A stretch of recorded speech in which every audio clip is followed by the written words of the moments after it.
Assalamu alaikum, dear students. My name is Sayyid Rahil Muzawwir, and I welcome all of you to my channel, YouTube channel Sayyid Rahil Muzawwir. So today we are going to study about a topic named skeletal muscles, and we were studying different topics of chapter 16. So this is also one of the topic of that chapter. और ये बड़ा interesting topic है because इसमें skeletal muscles की explanation है कि skeletal muscles का structure क्या है. एक्चुअली इसकी ज़्यादा इसमें डिटेल मौजूद है. So first of all structure of a skeletal muscle. एक मसल है, मसल के अंदर क्या चीज़ है. एक मसल में बहुत सारे मसल बंडल्स होते हैं. एक मसल बंडल में मसल सेल या मसल फाइबर होते हैं. मसल सेल भी कहा जाता है और मसल फाइबर भी कहा जाता है. और एक मसल फाइबर की फिर एक्सप्लेनेशन है कि these are long, these are cylindrical cells, यानी कि इनकी शेप सिलेंडर की तरह होती है और इनमें बहुत सारे ओवल शेप के न्यूक्लियस मौजूद होते हैं. और न्यूक्लियस कहाँ मौजूद होते हैं. जो सेल की मेम्ब्रेन है, मसल सेल की मेम्ब्रेन सार्कोलीमा, उसके नीचे बहुत सारे न्यूक्लियाई मौजूद हैं. हर सेल का डायामीटर रेंज करता है फ्रॉम 10 to 100 माइक्रोन मीटर, यानी सबसे जो स्मॉलेस्ट मसल सेल होगा उसका डायामीटर 10 माइक्रोमीटर है और जो सबसे बड़ा रिपोर्ट किया गया है मसल सेल उसका डायामीटर 100 माइक्रोन मीटर है. और इसमें दो चीज़ें बहुत ज़्यादा होती हैं मसल सेल में. एक है जी मायोग्लोबिन और दूसरा है ग्लाइकोजन. मायोग्लोबिन आप लोग पढ़ चुके हैं. मायो मसल से ग्लोबुलिन प्रोटीन है ये. इसमें सिंगल पॉलीपेप्टाइड चेन होती है और इसका काम ये है कि ये ऑक्सीजन को स्टोर करती है. जब हीमोग्लोबिन लंग से ऑक्सीजन को कैरी करके आएगी तो वो ऑक्सीजन हीमोग्लोबिन से रिलीज़ होगी और वो मसल सेल में चली जाएगी. मसल सेल में उसके सार्कोप्लाज्म में, जिसको यानी आप जो एक्चुअली साइटोप्लाज्म है लेकिन चूँकि मसल सेल में इसलिए सार्कोप्लाज्म का नाम दिया गया है. सो सार्कोप्लाज्म में मौजूद जो मायोग्लोबिन है वो उस ऑक्सीजन को अपने साथ बाइंड करके स्टोर कर लेती है और जब ज़रूरत पड़ती है रेस्पिरेशन की तो तब वो रिलीज़ करती है. तो मायोग्लोबिन की बहुत ज़्यादा अमाउंट मसल में मौजूद होती है और मायोग्लोबिन की वजह से ही मीट रेड कलर का नज़र आता है बिकॉज मायोग्लोबिन में भी आयरन होता है.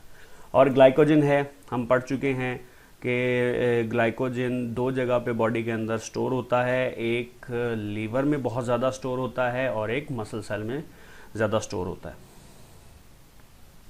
फिर हर मसल सेल में या मसल फाइबर में बहुत सारे मायोफिब्रल्स होते हैं और मायोफिब्रल्स का जो डायामीटर है वो रेंज करता है 1 to 2 माइक्रोन मीटर.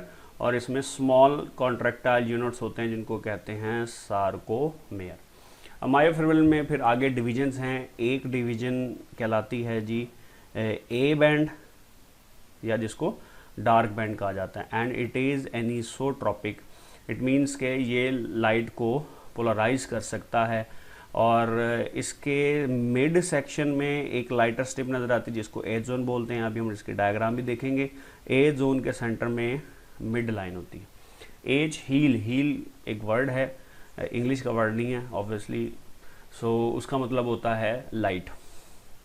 ठीक है जी. उसके बाद है दूसरा आई बैंड. आई बैंड को लाइट बैंड कहते हैं. आइसोट्रॉपिक, आइसो कहते हैं सेम, ट्रॉपिक कहते हैं चेंज को, यानी ये कोई चेंज प्रोड्यूस नहीं करता और लाइट को बेंड नहीं करता. एक्चुअली देखें, अगर ये एक आप कह लें कि मीडियम है, अगर लाइट पड़ रही है और सीधी निकल रही है तो इट मीन्स कि लाइट पोलराइज नहीं हो रही स्पेसिफिक एंगल में. तो अगर लाइट इसी तरीके से सीधी निकल जाए तो आई बैंड है, लेकिन अगर लाइट पड़े और इस एंगल के ऊपर मुड़ जाए या एक ख़ास एंगल में बेंड हो जाए तो इट मीन्स कि ये ए बैंड है. ये लाइट को पोलराइज कर सकता है, आई बैंड लाइट को पोलराइज नहीं कर सकता. और उसके मिड में एक लाइन होती है जी लाइन. जी ज्विश एक वर्ड है, ठीक है जी. इसका मतलब होता है मिडल. अच्छा, फिर हर मायोफिब्रल में बहुत सारे मायोफिलामेंट्स हैं. हर मायोफिलामेंट को फिर हम दो हिस्सों में मज़ीद आप कह लेंगे डिवाइड किया जाता है. One is thick filament, other is thin filament. Thick filament इसलिए बोलते हैं बिकॉज इसका डायमीटर ज़्यादा है, 16 नैनोमीटर्स का डायमीटर है. और इसमें जो प्रोटीन है दैट इज़ मायोसिन. अब मायोसिन में दो पॉलीपेप्टाइड चेन्स हैं तो ज़ाहिर है दो हेड्स हैं और एक टेल है. और इसके हेड्स को कहा जाता है क्रॉस ब्रिजेस। चूँकि इन्होंने एक्टिन के साथ ब्रिज बनाना होता है इसलिए इसको क्रॉस ब्रिजेस कहा जाता है। फिर थिन फिलामेंट इसलिए बोलते हैं डायमीटर कम होता है, 7 to 8 नैनोमीटर है, इसमें 3 प्रोटीन्स हैं। और ये थिन फिलामेंट जो थिक फिलामेंट है वो प्रेजेंट है ए बैंड में, लेकिन जो थिन फिलामेंट है वो आई बैंड में होता है, लेकिन वो थोड़ा सा क्रॉस करके ए बैंड में भी चला जाता है, पार्शली मौजूद होता है उसके एंड्स के ऊपर। आप कह सकते हो थिन और जो ए और आई बैंड है उसके बॉर्डर्स के ऊपर।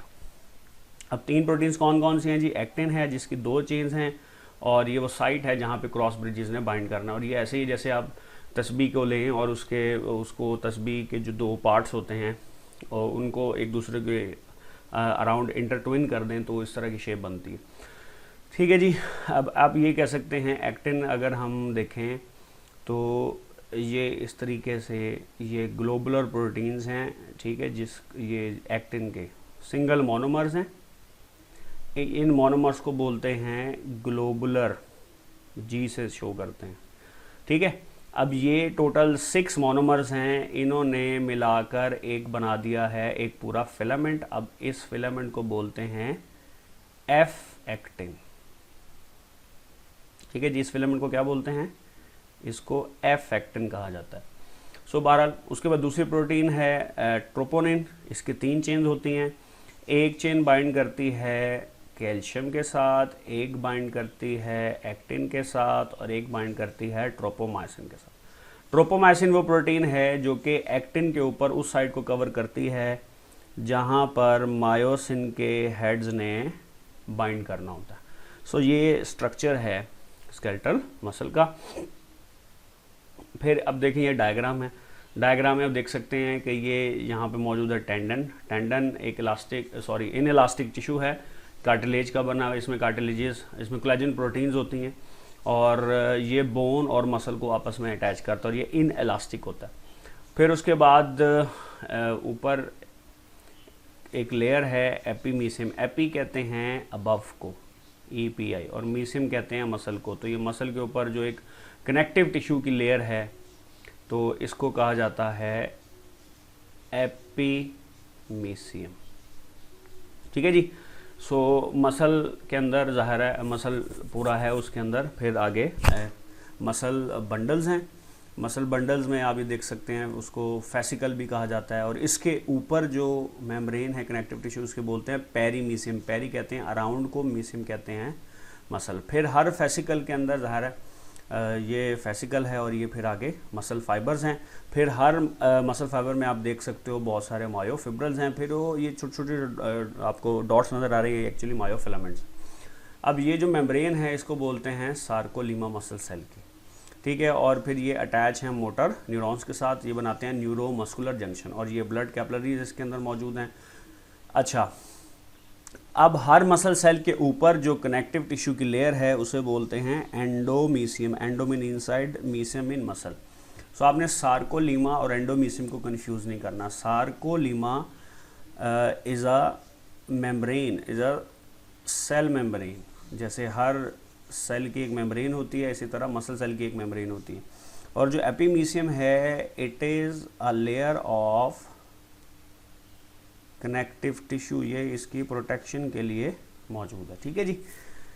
नेक्स्ट दोबारा से हम इसको हाईलाइट करते हैं मज़ीद। अब हम आ जाते हैं मज़ीद अल्ट्रा डिटेल के ऊपर। आप देखें कि ये डार्क बैंड है, ठीक है, और ये आई बैंड है, जिनको हम डार्कर और लाइटर बैंड्स का कहते हैं। माइटोकॉन्ड्रिया है, फिर उसमें सार्कोलीमा है, फिर मायोफिब्रल है। मायोफिब्रल को फिर बड़ा करके जो आप यहाँ पे देख सकते हैं हाईलाइट किया हुआ है कि इतना पोर्शन आई बैंड है, फिर ये ए बैंड है, और फिर ये आई बैंड है। फिर ए बैंड के सेंटर में इतना एच जोन है, और दरमियान के अंदर मौजूद है एम लाइन। अब आप देखेंगे जो आई बैंड है उसके सेंटर में ये मौजूद है जी डिस्क। जी डिस्क एक्चुअली ग्रीन कलर से शो हो रहा है। तो ए बैंड में क्या हो रहा है कि देखें ए बैंड एक्चुअली तो स्टार्ट तो इस जगह से हो रहा है, ठीक है, लेकिन जो एच जोन है वो मौजूद होता है एक्चुअली ये यहाँ पे। हमने पढ़ा है ना कि जो थिन फिलामेंट है वो आई बैंड में तो होता है, लेकिन वो ए बैंड में भी आ जाता है।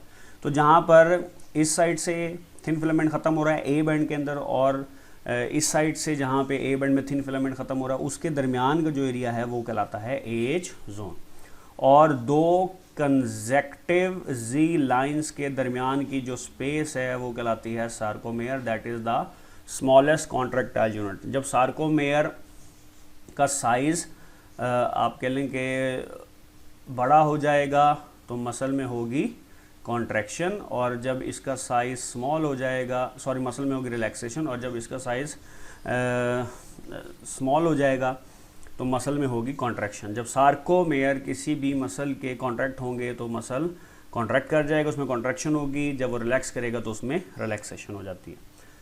फिर अगेन एक और ये डायग्राम है जिसमें सार्कोमेयर को शो किया गया है। इसमें आगे अल्ट्रा डिटेल है कि आप ये देख सकते हो कि ये थिन फिलामेंट है जो कि एक्टिन को शो कर रहा है, थिक फिलामेंट जो है वो मायोसिन को शो कर रहा है। ये फिर थिन फिलामेंट मौजूद है, और फिर इसमें एक प्रोटीन है टाइटन, वैसे तो ये सबसे बड़ी प्रोटीन होती है लेकिन हमारी बुक ने इसको मेंशन नहीं किया हुआ। और ये है जी रेड कलर में थिक फिलामेंट है, और आप ये देख सकते हो इसके ये जो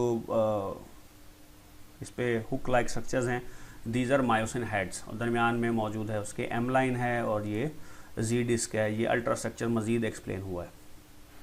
फिर है जी sliding filament of muscle contraction, कि किस तरीके से मसल्स के अंदर कॉन्ट्रैक्शन होती है।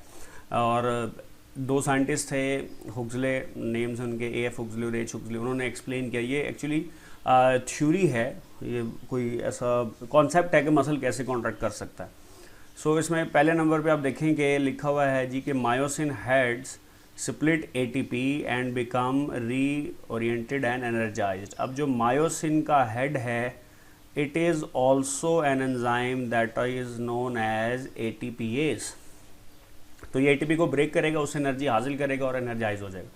अब ये येलो कलर में आपको ये नज़र आ रहे होंगे, ये एक्चुअली ग्लोबुलर प्रोटीन्स हैं जो कि मिलके एक फिलामेंट बनाती हैं, एफ एक्टिन बनाती हैं, ठीक है जी।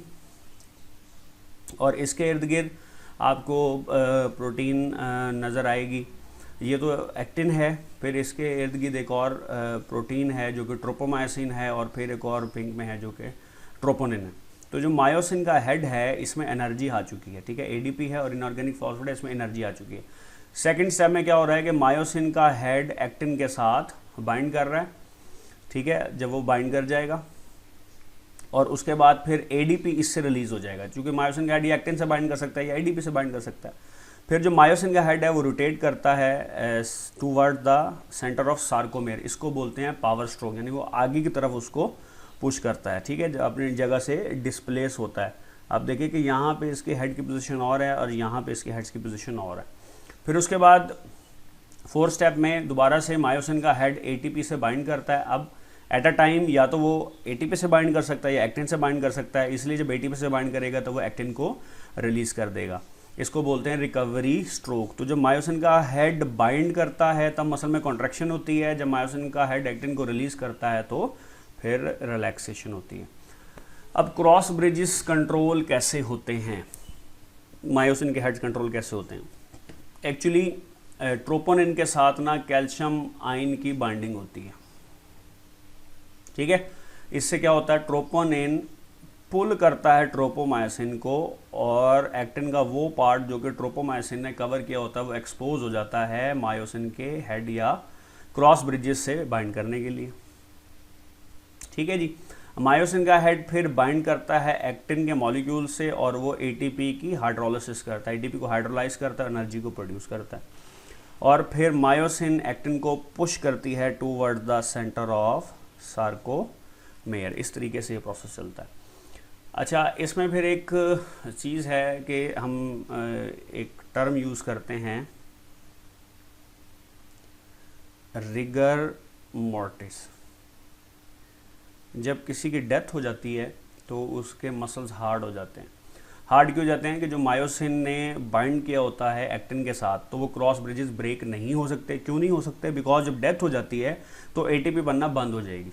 जब एटीपी नहीं होगी तो मायोसिन का हेड एटीपी से बाइंड नहीं कर सकेगा और वो और एक्टिन से डिटैच नहीं होगा, इसलिए मसल हार्ड हो जाते हैं। लेकिन थोड़ी देर कुछ आवर्स गुजरने के बाद मसल उसके खुद ब खुद लूजन अप हो जाते हैं, बिकॉज ज़्यादा डेथ जब हो जाती है तो फिर प्रोटीन्स की डीजनरेशन या डिग्रेडेशन स्टार्ट हो जाती है, तो कुछ टाइम लगता है और फिर यह रिगर मोर्टिस की कंडीशन ख़त्म हो जाती है। अब जी controlling the actin myosin interaction by calcium ions. So इसमें देखें सार्कोलीमा, अभी हम डायग्राम में देखेंगे, वो पेनिट्रेट करती है और उससे एक स्ट्रक्चर बनता है जिसे टी टेब्यूल कहा जाता है। अब थाउजेंड्स ऑफ टी टेब्यूल हर मसल के इकट्ठे हो जाते हैं और एक सिस्टम बना लेते हैं जिसे बोलते हैं T system. T system encircle करता है मायोफिब्रल में मौजूद होता है, किस लेवल तक, जी लाइन के लेवल तक, या ए और आई का जो जंक्शन होता है, ए और आई बैंड का जंक्शन, इतना डीप वो पेनिट्रेट करता है। टेब्यूल और जो एडजेसेंट एनवलप है यानी सार्कोप्लाज्मिक रेटिकुलम का जो टर्मिनल पोर्शन है, एंड वाला पोर्शन है, वो आपस में कंबाइन होता है, एक स्ट्रक्चर बनाता है ट्राइएड। ट्राइएड का मतलब होता है 3, ठीक है जी। तो ये तो अभी स्ट्रक्चर था, अब उसका ये फंक्शन कैसे परफॉर्म करता है। नर्व इम्पल्स आती है, ज़ाहिर ब्रेन से स्केलेटल मसल को जो कंट्रोल करता है, वहाँ से नर्व इम्पल्स आते हैं, मोटर न्यूरॉन के थ्रू न्यूरोमस्कुलर जंक्शन को क्रॉस करती है और मैसेज आता है टी टेब्यूल की सार्कोलीमा को। देखें टी टेब्यूल चूँकि सार्कोलीमा से बना है ना, तो सार्कोलीमा को जाएगा। अब मैसेज वहाँ से कन्वे हो जाता है सार्कोप्लाज्मिक रेटिकुलम को। अब सार्कोप्लाज्मिक रेटिकुलम में जो कैल्शियम गेट्स हैं वो ओपन हो जाएंगे, जिनसे कैल्शियम रिलीज़ होना शुरू हो जाएगा।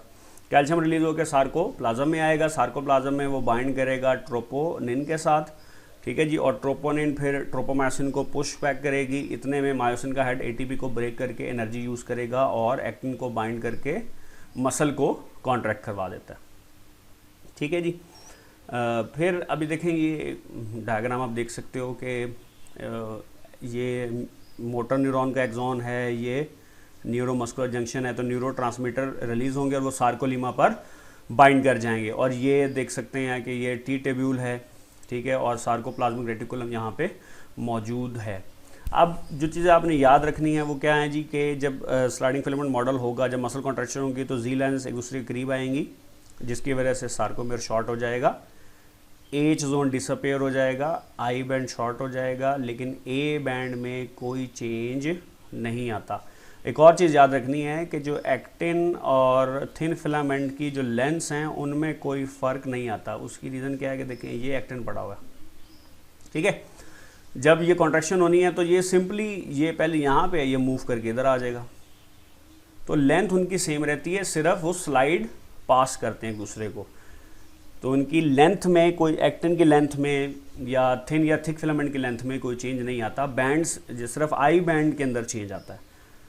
अच्छा, अब आप देखें कि ये स्ट्रक्चर है ट्राइएड, ये टी टेब्यूल मौजूद है, ये सार्कोप्लाज्मिक रेटिकुलम, ये सार्कोप्लाज्मिक रेटिकुलम है, तो उसको आप हाईलाइट करें तो देखें कि ये साइटोप्लाज्मिक जो रेटिकुलम है उसका सिस्टरने है, और ये सार्कोलीमा से बनने वाला टी टेब्यूल है, और फिर दोबारा से सार्कोप्लाज्मिक रेटिकुलम है। अब आपको पता है कि वो बहुत ज़्यादा मौजूद होता है सार्कोप्लाज्मिक रेटिकुलम, लेकिन उसमें राइबोसोम नहीं होते। इसका काम सिर्फ और सिर्फ किस में आता है, मसल कॉन्ट्रैक्शन में, और इसका कैल्शियम बनाने में प्रोटीन बनाने में कोई रोल नहीं है। फिर उसके बाद है जी ऑल और नन प्रिंसिपल। इस मॉडल के मुताबिक, इस प्रिंसिपल के मुताबिक जितने फिब्रल्स हैं मायोफिब्रल्स को, वो कॉन्ट्रैक्शन में हिस्सा लेते हैं। फिर आ जाता है कि डिग्री ऑफ कॉन्ट्रैक्शन के कितने एंगल पे मसल मुड़ना है। अगर तो डिग्री ऑफ कॉन्ट्रैक्शन ज़्यादा है तो उसका मतलब क्या है कि number of fibre muscle cells भी ज़्यादा उस कॉन्ट्रैक्शन में हिस्सा ले रहे हैं। अगर डिग्री ऑफ कॉन्ट्रैक्शन कम है तो इट मीन्स के नंबर ऑफ मसल सेल्स भी उस कॉन्ट्रैक्शन में कम है जो टेक पार्ट कर रहे हैं।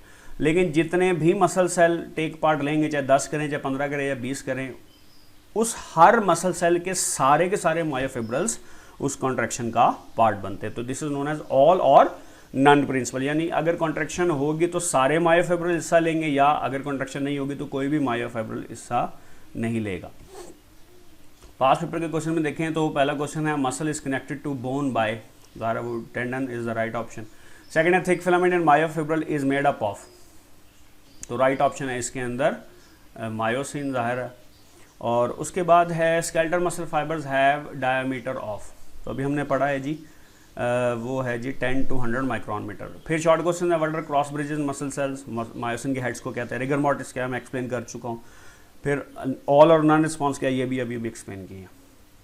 इसमें इंटरेस्टिंग इन्फॉर्मेशन है कि जो स्ट्रॉन्गेस्ट मसल है हमारी बॉडी में वो मैसेटर है, आपका जॉ मसल है, क्योंकि चबाने के लिए यूज़ होता है, और मसल बॉडी वेट का 40% बनाते हैं। और ग्लूटियस मैक्सिमस बॉडी का लार्जेस्ट मसल आपने देखना है, ये है कि ग्लूटियस मैक्सिमस होता कहाँ पे है। और हार्ट जो है बॉडी के अंदर वो हार्डेस्ट वर्किंग मसल है, ऑल्दो स्केलेटल मसल नहीं है बट वो मसल के हिसाब से इंफॉर्मेशन। सो आपने जो रिसर्च करना आंसर लाना है वो ये है कि एटीपी डेथ के बाद डेफिशिएंट क्यों हो जाती है, और दूसरा मसल्स के अंदर क्या एबिलिटी है रीजनरेट करने की, अगर है तो वो कैसे है। ठीक है जी। सो आई होप कि आपको ये लेक्चर समझ आया होगा। इस वीडियो को लाइक करें और मेरे चैनल को सब्सक्राइब करें, शेयर करें, ठीक है, और इस वीडियो पे लाजमी कमेंट करें। इंशाल्लाह फिर नेक्स्ट टाइम एक अच्छी वीडियो के साथ आपसे मुलाकात होगी। तब तक के लिए अपना ख्याल रखिएगा। खुदा हाफ़िज़।